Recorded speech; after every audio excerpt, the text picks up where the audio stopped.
Bem, meus amigos, mais uma vez na nossa conversa, nós temos hoje a nossa nutricionista do programa, que é a Carla Pinheiro, escolhida a dedo por mim mesma para trazer, para falar para vocês com muita propriedade, muito saber.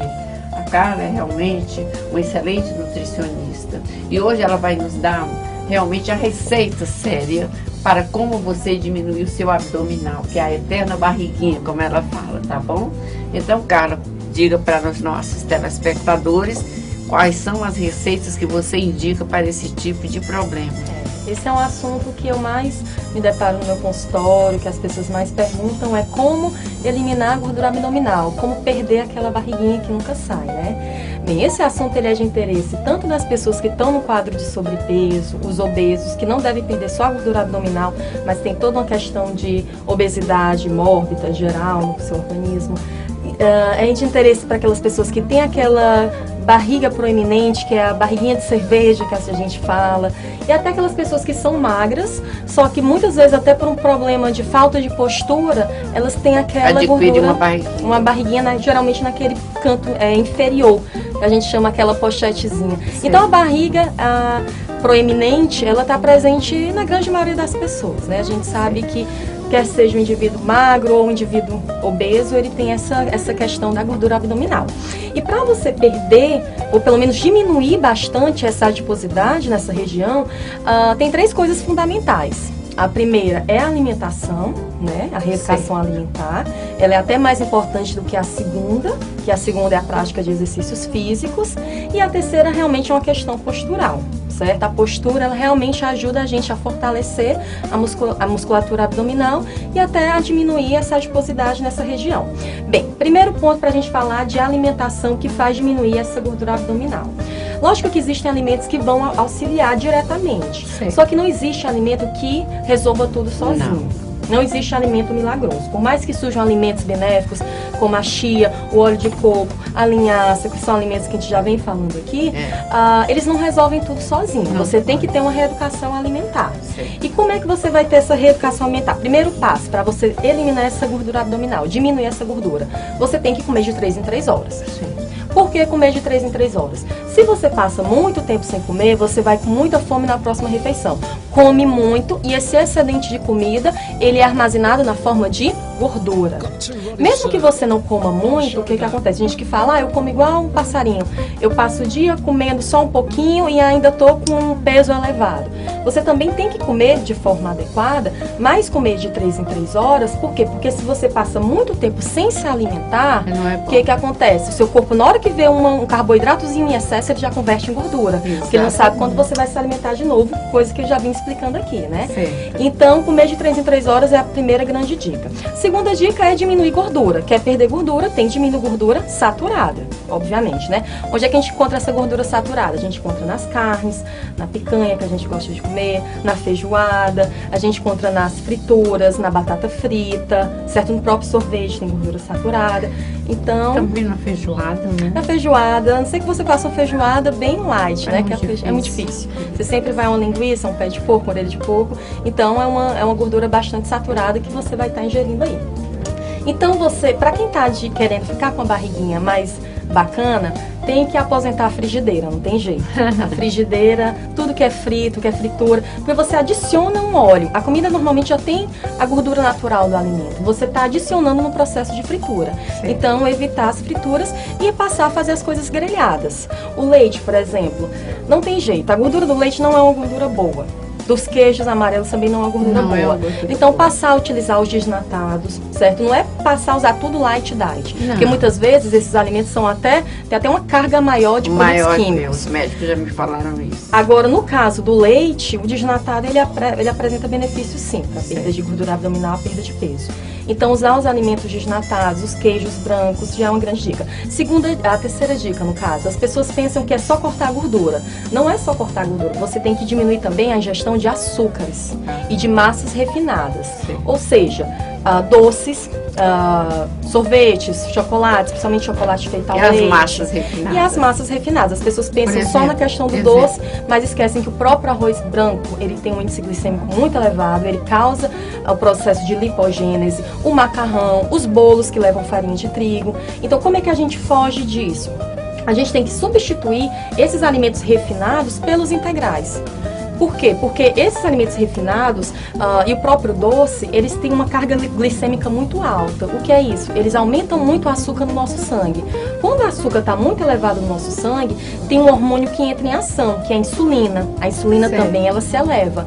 E a insulina, ela manda com que as células do seu corpo armazenem o que está ali. Ou seja, você entra em processo de armazenar. E a gente armazena na forma de gordura.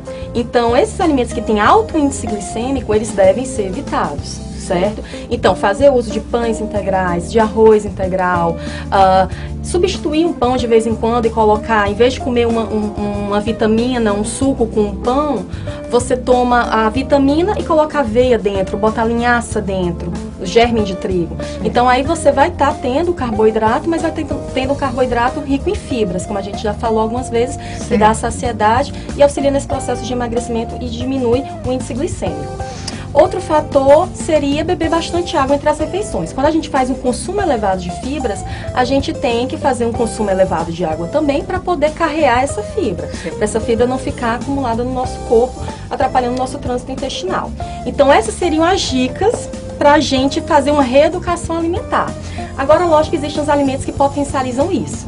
Seria o quê? Por exemplo, o chá verde. O chá verde, ele realmente é um alimento termogênico, que quando utilizado de forma adequada, ele traz benefícios. E você também tem que se dar com o chá verde. Tem gente que tem problema gastrointestinal, tem gente que tem problema de insônia, pessoas que são hipertensas não podem utilizar. Mas se você não tem esses problemas, você pode sim se beneficiar com o uso do chá verde. E ele é um potencial antioxidante. Então, você fazer o consumo de 4 a 6 xícaras de chá verde durante o seu dia, você tem um efeito direto na perda de gordura, principalmente a perda de gordura abdominal. Outros alimentos que estão em bastante destaque e que muitas pessoas acham que é até uma contradição é usar gordura, mas é usar gordura boa. Combater gordura ruim com gordura boa. Ou seja, a gordura monoinsaturada que está presente no abacate, a gordura que está presente no azeite, que está presente nas amêndoas, nas castanhas, que seria a castanha do Pará, a nossa própria castanha do caju. Então, elas são muito boas porque a gordura monoinsaturada, ela é uma gordura lipolítica. Ou seja, ela ajuda a queimar a gordura que a gente já tem depositada. E ela também melhora o nosso perfil lipídico. O que é isso? Melhora os nossos níveis de HDL, diminui, que é o colesterol bom, melhora esse colesterol bom e diminui o colesterol ruim, que é o LDL, e os triglicérides. Então, usar gordura boa para combater gordura ruim. Isso é um conceito que a gente está utilizando muito atualmente na nutrição.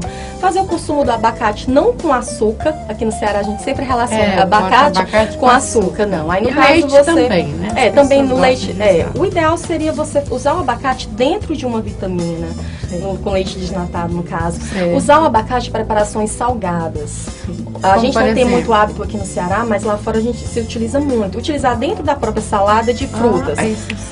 Aliás, salada do almoço, aquela salada que vai o alface, que vai o tomate. Muitas vezes as pessoas falam, essa salada não dá saciedade. Coloca o abacate que vai passar a dar, porque a gordura ela tem essa capacidade saciatógena, ela dá essa saciedade. Coloca com limão, coloca um temperozinho, come ele em preparações salgadas, que você vai ver que o abacate ele é muito bom, ele é muito saboroso dessa forma. E as amêndoas, né, as castanhas. Comer castanhas do Pará todo dia, 2 unidades de castanha do Pará, algumas unidades de castanha do caju. Agora não pode exagerar também. Normalmente castanha do caju as pessoas gostam de exagerar porque é uma castanha saborosíssima. Por isso que eu gosto de trabalhar muito com a castanha do Pará, porque ela já tem um pouco menos de sabor. Então você não vai passar o dia naquela tentação da castanha do Pará. Você vai comer 2 porque sabe que é correto. E a castanha do caju a gente tem mais um cuidadozinho por conta disso, para as pessoas não fazerem um uso excessivo. E eu gostaria de falar muito do óleo de coco.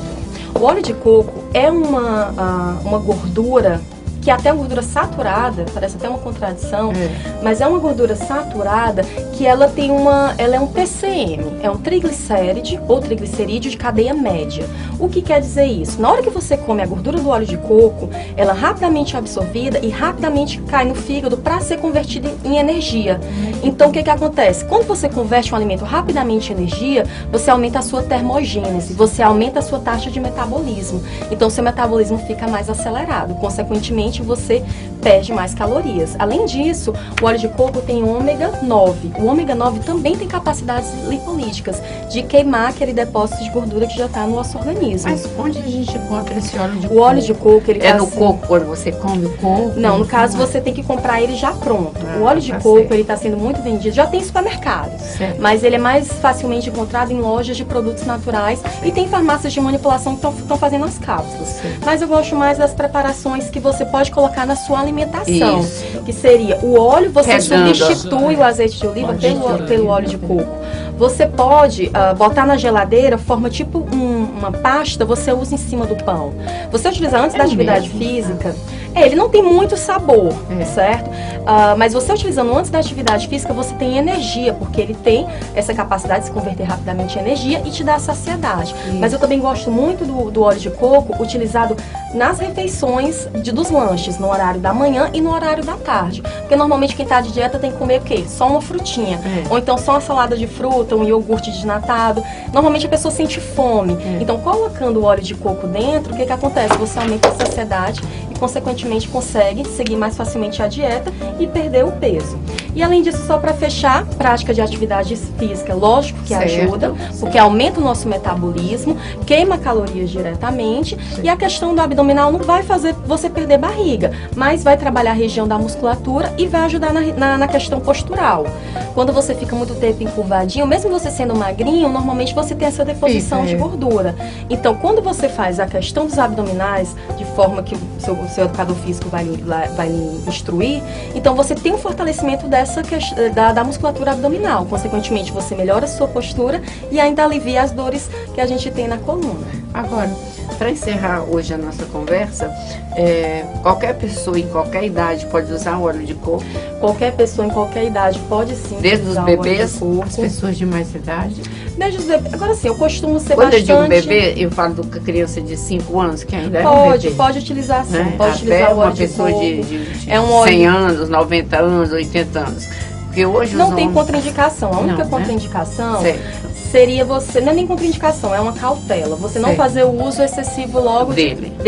Qual é a recomendação que eu esqueci de falar? Seriam 2 colheres de sopa por dia, você já tem esse efeito de diminuir a questão da gordura abdominal. Mas comece de pouquinho, comece com a colher de sobremesa e ao passar de uma semana você já chega à recomendação total. Ao equilíbrio, né? Então minhas dicas são essas, para todo mundo ficar em forma em dias e perder aquela barriguinha. Obrigada pela nossa conversa de hoje, até amanhã, né? Se Deus quiser. Obrigada.